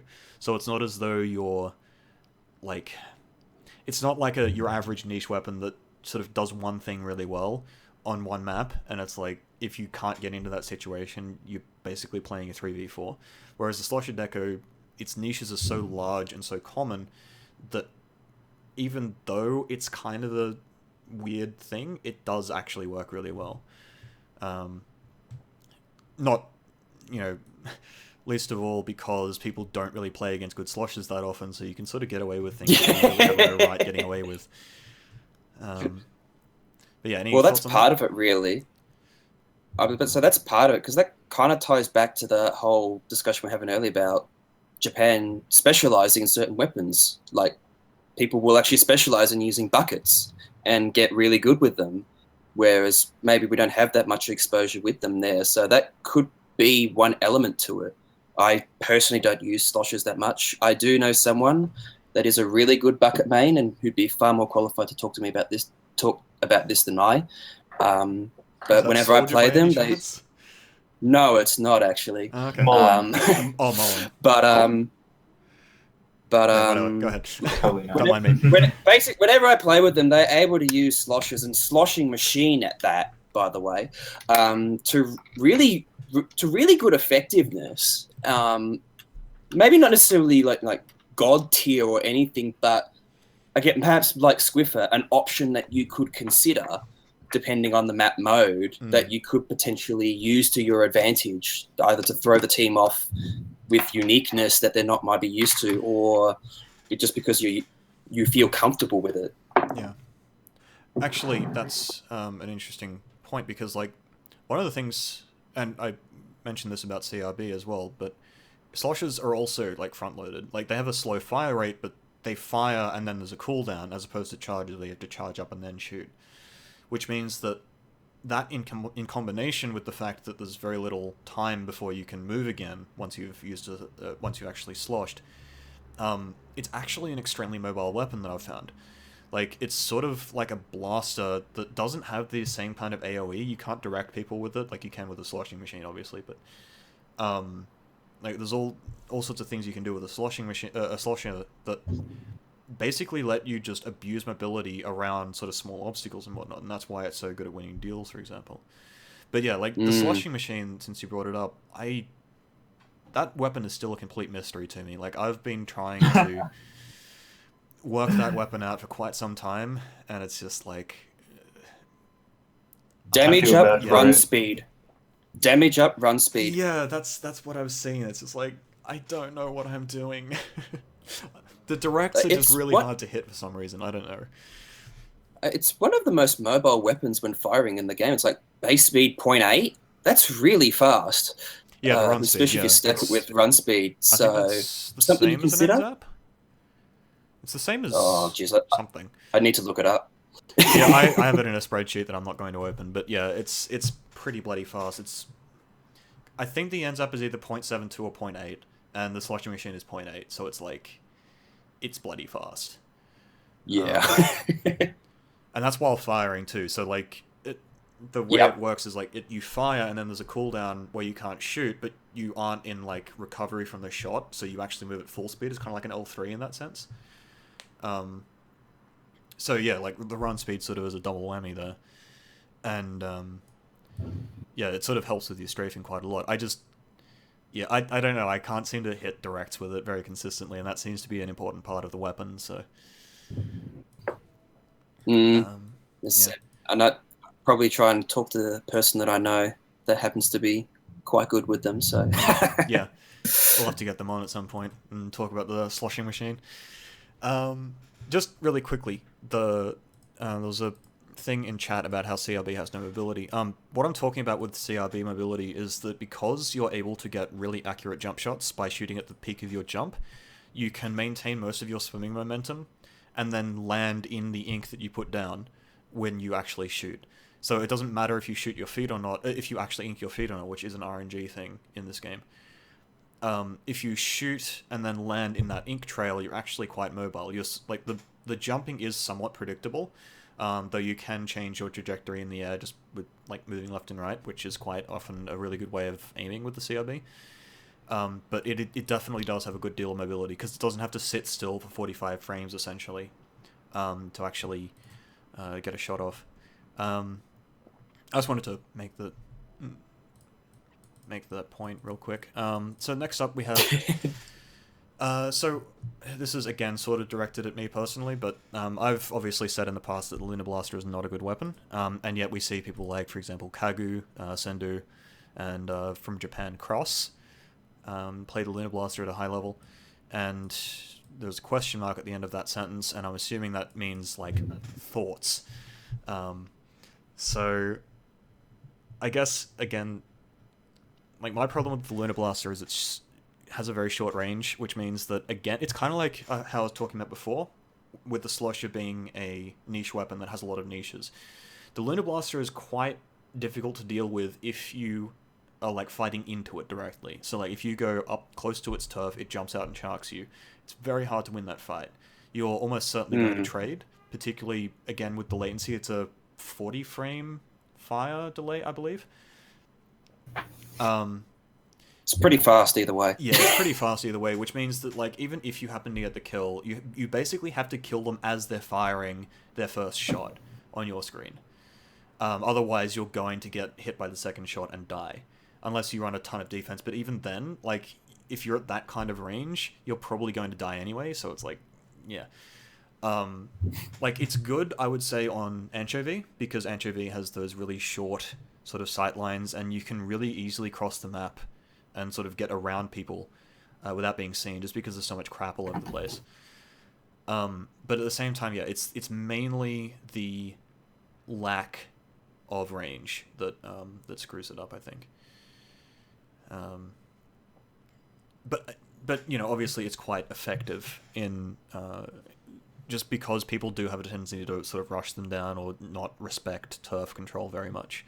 So.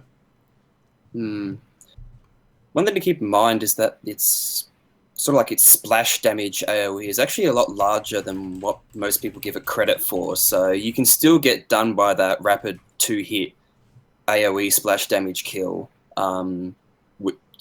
whilst trying to respect it a bit, or not somewhat.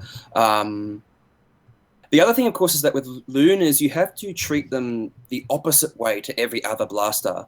With most blasters, you want to try and rush in and try and get into their CQC, which makes it harder for them to aim and kill you because of the range and, of course, the time between shots.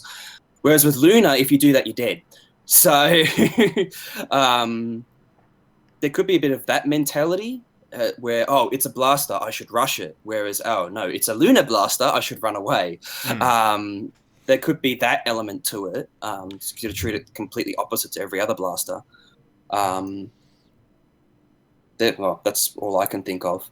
Plus, I guess, rush down tactics, really. Like, if you can rush... Similar to a Carbon in some senses, really, that if the team can give it map control, and it's not that bad at exerting local map control either with its inking, if the team can give it map control, it can basically rush down and shark almost enemy players, like a Carbon can. Whereas if a Carbon has no ink control, it's more or less useless. Similar to the Lunar, if it can't get into that CQC range and exploit it, then, well, what can it do? Unless, of course, it's vanilla and it's got Zuka. Yeah. Yep. Hi, I'm back. Welcome back. Just made some ramen. Let's see. As you do. All right. So next up is what do we think about the normal mini Splatling? So just the one with suction bombs and Inkzuka. Inkzuka. It's a light depletion Inkzuka, so it is useful in its own way, but yeah, I do have to agree that the Disruptor Bubble combo is very, very good. Just extremely good. Like, you can charge Bubble relatively fast in the opening. So if you use your Disruptor and then you Bubble to kill, like, maybe get like a kill or a double kill at the very beginning, your team will have a very good start. That momentum can carry on to have like a great lead or even a KO, possibly. So, I do think that it's a good weapon by itself, but I do have to say that I believe the Zimmy is quote unquote better. Yeah. At least. What was the question exactly? Just how do you feel about the mini Splatling was the exact question, but sort of an open-ended thing. I think Tictac, he compares it to the Zimmy, but I think you pick the Zimmy because it's just straight up the best usage of the kit that it has. Like, and because it has disruptor play with them all the time. It has disruptor bubble, and it has its great painting capabilities, and it does a lot with that kit. I think that's the reason mostly for choosing that weapon. So I think when we talk about the Vimy, maybe what we should be comparing it to is possibly the Tictac, because it has the same kit. It's such a popular weapon. I was actually going to say that I hear compared more to the Tictac as for reasons to not use the vanilla mini. My bad, that never happened. But yeah. What is the depletion on the Vimy? Light depletion. It's a light depletion Zuka. Same kit. At the same time, it's sort of like it's nice, but it's like the Tictac has heavy depletion, but it's so much easier to like reliably win fights and stay alive and so on with it. So it's kind of even out, I think. Yeah. That's the thing. So the light Zuka, if you want to play it like a Zimmy, you kind of could the way I see it, because one of the things that I personally think Zimmy is great at is keeping people back, like just suppressing areas, crowd control, that kind of thing, because you can just disrupt people, and you have the constant ability to just paint so much. I think that's one thing Zimmy is great as. So I think if you kind of use that mindset with Zimmy, you have suction bombs to kind of control the enemy the way you might want to. You have still the amazing painting, and you can build Zuka and keep Zuka, shows you happens to die really quickly.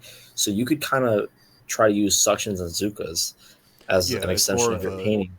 It's sort of like the Zinc the mini supports the kit rather than the Tictac, where it's sort of the other way around. Yeah, that's how I see it. So I think there is potential there for that, and I think that would be something interesting to see, like, really heavily emphasized. But other than that, I think it's not a Tictac. Just very quickly, there was a question what was meant by comeback mechanic. So in the ranked modes, in Splat Zones and Rainmaker, if you do not have control, if the other team has control of the objective, or in Rainmaker, if the objective is neutral and you're behind, actually I think that's the same with Zones as well, I'm not 100% on that, you gain a significant amount of special just for free.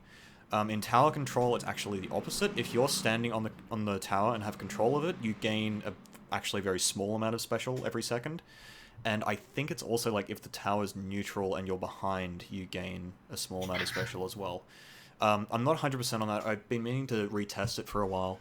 But yeah, there's a bunch of really weird little things. And that's why, for example, in Rainmaker, if you sort of keep the Rainmaker at, like, say, 70 or something, like, you've pushed it to 70, you just sort of keep it there. The other team just sort of seems to have infinite Krakens. That's because they're getting a wholly but free special just by virtue of the fact that they're losing. Which doesn't exist in Turf. Like, you could never get any for free. Yeah, and that was the point. Because in Turf War, like, when you're behind by like 20% or whatever, it says danger up on the screen, but you don't actually get any free special. Yep. Yeah. Okay. So, just very quickly, is vanilla carbon good? followed up by is Slimy good? Sure. Oh. Sure. Yes to and both. maybe? All right. Yes and maybe. No, fair enough. I'd say yes. Yeah, vanilla carbon sort of just it's extremely mobile, even though it has short range. The burst bomb buff was really massive for it, I think, because basically just Yeah. you throw a burst bomb, you just have this pool of ink that you can just sort of do whatever you like in. Slim. Mm-hmm. And it, you can use 2 burst bombs and still have plenty of ink left for a couple of flicks. So. Yep. You just kill things if you get close. The only downside is like you need map control to function. Yeah. I'd say. Yeah, that's why as a wall weapon, I really like having wall paired with carbon because you kind of just use walls to kind of push ahead. I think that's you really carbon really has to work with the teammates to just get ahead and get through certain positions. Like the only thing you can do is chuck burst bombs, which doesn't really help in the neutral. So it can be really annoying for like the particularly slow weapons. Like if a CRB gets a burst at the wrong, gets burst bombed at the wrong time, it's really hard to avoid that. Like you can sort of get collapsed on really quickly if you're even slightly out of position. Of course, obviously the CRB is capable of just directing whoever shoots it, but that's sort of putting it in that situation is sort of a win. Mm.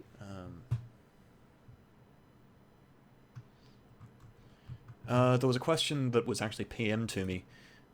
So thoughts on recon? Slimy, I know you actually like running this. So Savage 2, I believe. Yeah. From Komodo Savage. I've never done recon in my life. Wait, I thought it was you. Maybe. Oh wait, no, it was. Yeah, I think it was just on Last Hope, and someone was using it, and I could have sworn it was you, but So let's talk about it. Maybe. Yeah, I think we may have been talking about it. We talked about a lot of things. Yeah, we did indeed. I think recon can be effective.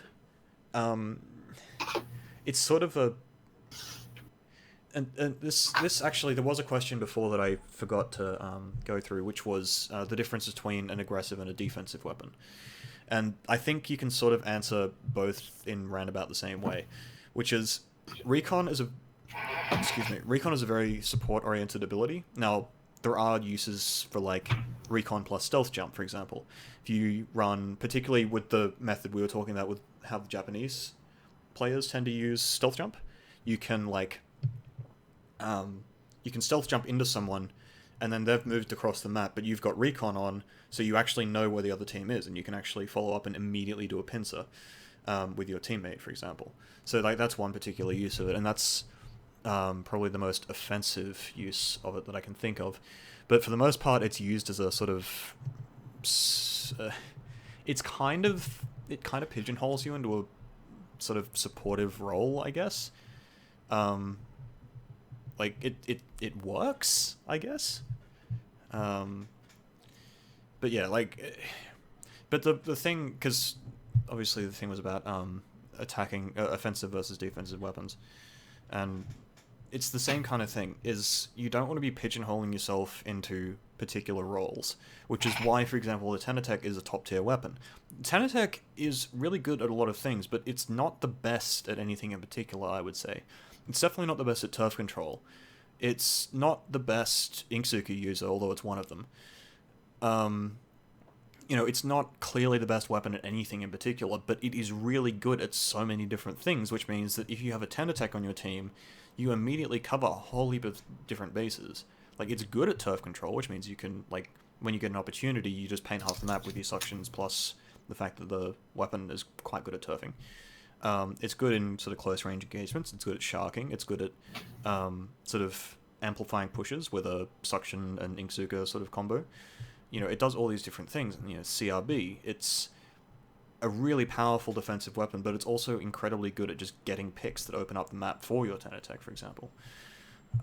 Whereas the sort of more niche weapons like the Spush-O-Matic, for example, sure, if it gets into the enemy team's base and starts sharking, it's a pain in the ass to deal with, but it has to actually do that, which it can't always do. Like, if it can't get into that situation, it's a massive problem.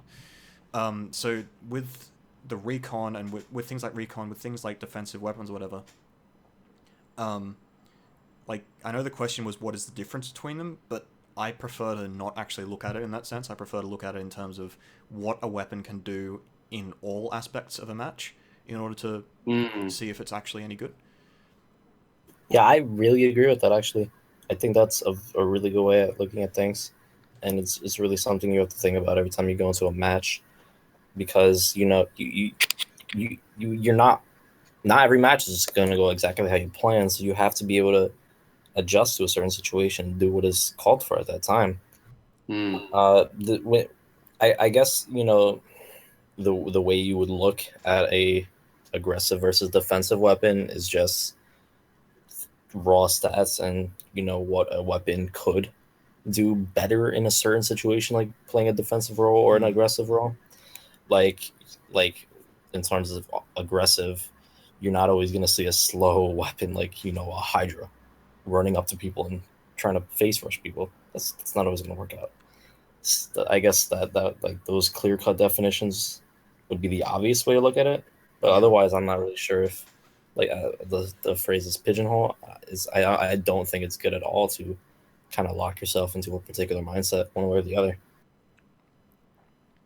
I've played around Recon in the past, coupling it with quick super jump actually on custom dual squelcher, and I've actually used it as a pseudo echo locator, where like you got 28 quick super jump, you can travel with your team, apply some turf pressure to whatever is with the regular gun, pop a beacon down somewhere safe, jump back, and if you take a kill or two, push objective, yada yada yada. And once you've extended a little bit of control, jump back to base really quickly, ping all the enemy team as they're respawning or whatever, and then you know exactly where they're going, where they're coming, and you just basically call it out to your team, and then you jump back.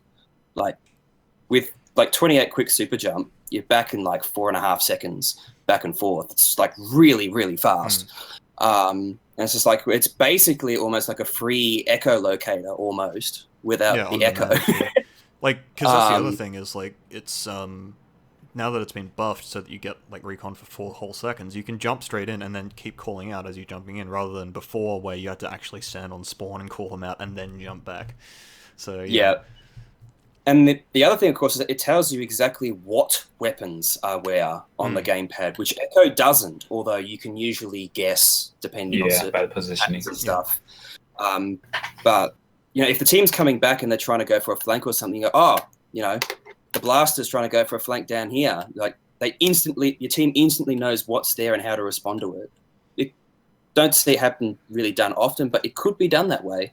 Something I've been messing around with. It's quite fun, actually. All right. Okay, so one thing...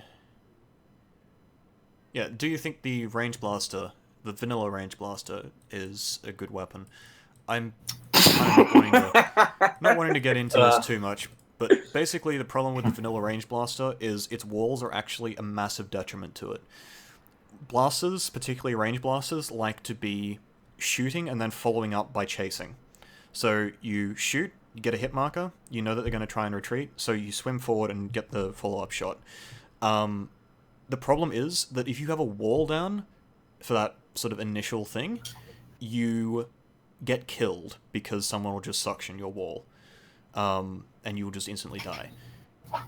Alternatively, you put your wall down on the chase, which can sort of work, but then you've just used 60% of your ink and you can't actually recover it for a whole 2.5 seconds, which means that you sort of get one shot, basically, taking the guy out, and you have to have had a full tank to do that. So it kind of goes against, because Tictac was saying before how the CRB can get a kill and then immediately convert that into a turf advantage, or rather a control advantage.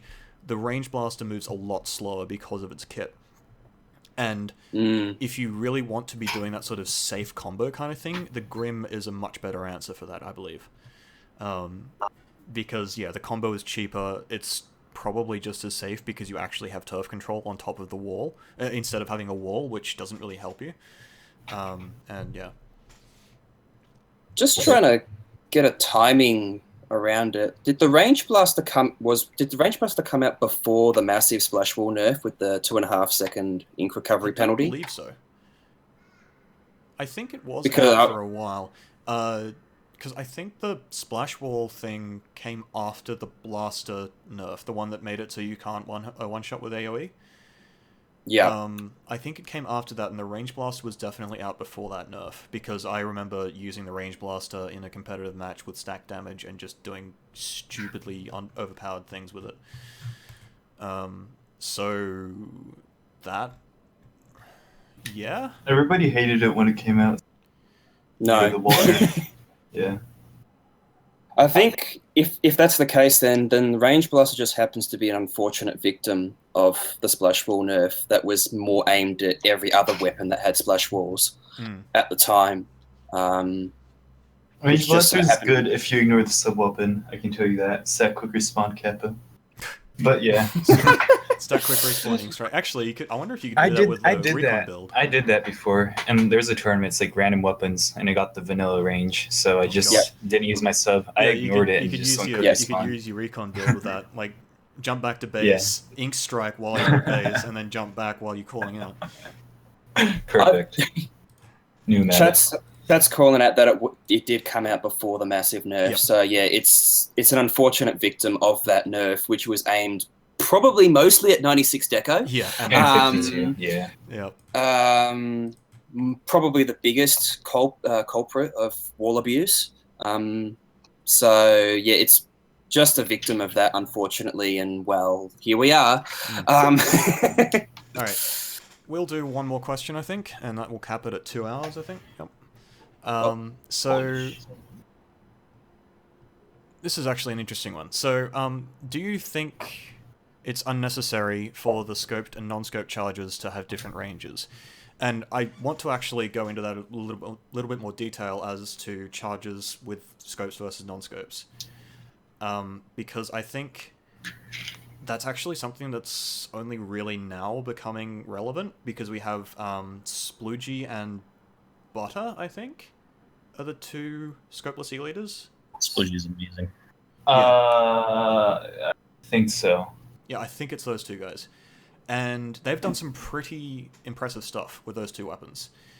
The general thing with scopeless E-Litres is that they have, or scopeless charges, is that they have a 0 frame, quote-unquote, kill, where you can peek out from cover, you have perfect, like, you can be behind cover and you still have full vision of everywhere you can shoot. And you peek out from cover by 1 pixel, like, after you've charged, like, you can hold a charge and you can just instantly snipe someone.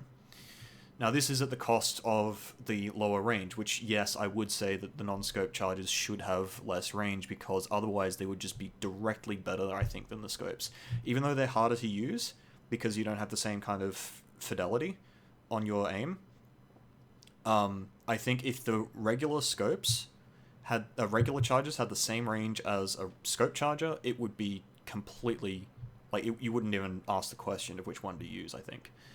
Yeah, I agree. Are you saying that with respect that the way things are now, the scopeless should have the same range as scopes do now, or the other way, where scopes... The question was, is it necessary to have them have less range? And I'm saying yes, it is, because if you don't, it's a massive problem, I think, balance-wise.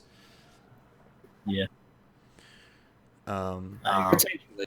Although, considering 8 lines range is freaking massive, as far as the range scale goes. Again, scope E-Litre. The other thing, of course, is that, like, I mean, how often do you see vanilla splat charger? Like, who would want to use that over a scope because of the range differential? Like, does it get used that often? Like, vanilla splat charger? Yeah, does it really get used that much? Because the range delta is so great that's like, well, now I can't really do charger things with a scope or up. So, yeah, because like the regular splat charger sort of falls into the same problems that the Squiffer has, which is if you miss your shot, you just instantly die because the enemy player is just going to close the range and kill you. Which, I mean, it doesn't really matter too much. Like, you can still sort of do splat charger things with the splat charger, whereas with the E-Litre, you can, like, the range differential is what's 374 versus 340, I think, for the E-Litre. So that's, yeah, about 10%, give or take. Actually, exactly 10% what am I talking about? So, yeah, whereas the scope difference is, like, it was 275 to 250, which is also 10%, but it's like, though, at that range, it's sort of more important, I think. I do have to argue that if you're going to go the bento, it's better to go no scope than scope. Yeah, Well, because... bento has a wall, though, so that's a Yeah. bit different. It has something to protect itself, whereas, like, kelp's charger or vanilla charger, like, yeah. Yeah, I think for the vanilla splatter scopes, you need the scope to reach the other side of Mori towers. At least, I Yeah, think. like, you wouldn't run a regular charger on Moray Towers, even if it, even with the advantage. Yeah, true. Yeah, also because there aren't really too many ways to, like, peek from cover and actually leverage the lack of a scope on Moray. Like, yeah, you're sort of behind the bridge, but you can still see over that even when you're scoped in. So, Yeah. All right. Well, we had a suggestion from chat if we could have some of us play some matches and the other two commentate over it. We might actually end up doing that at some point. It's kind of tricky. We should do it right now.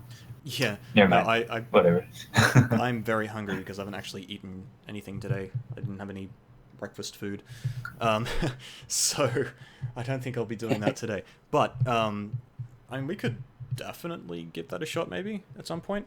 Yeah. Yeah, the stream right now is sort of very standard because I had about 15 minutes to get it all together. So, like, graphics and all. So, yeah, we'll be improving this cast as time goes on because, yeah, like, at the moment we're basically just doing it to sort of introduce it.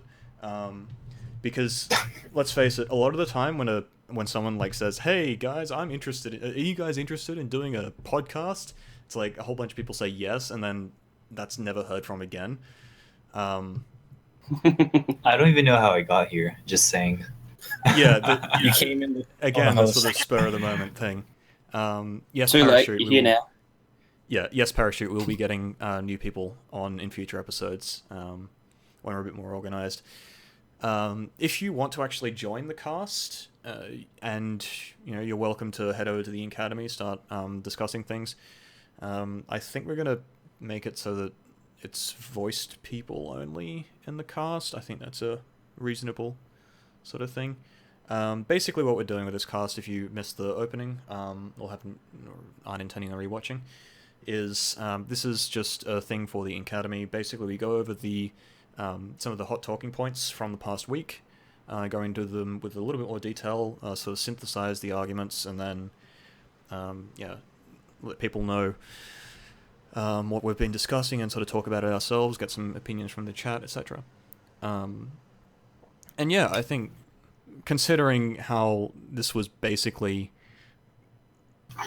last night, I said we're doing a podcast. Who's in? I think this has gone pretty well. Yeah, I'd agree so. I had a lot more fun than I thought. So that's that. Other than my neck cutting out, I think, it's been a good time. Oh, yeah, true. Good discussion. But yeah. Yep, I had fun. It's all good. I hope I haven't, annoyed people with my voice. Apparently I was too loud or something earlier. Sorry about that. That was me not having your voice set properly. I turned you down earlier and I was like... It's okay. Okay. Face reveal. I thought it was like, get this loser out of here. No. All right. Dear. All right. Well, that's all from us, I think. Any closing remarks from you guys? Shout out my homies Bones and Woken. The trolls in the chat. Thank you.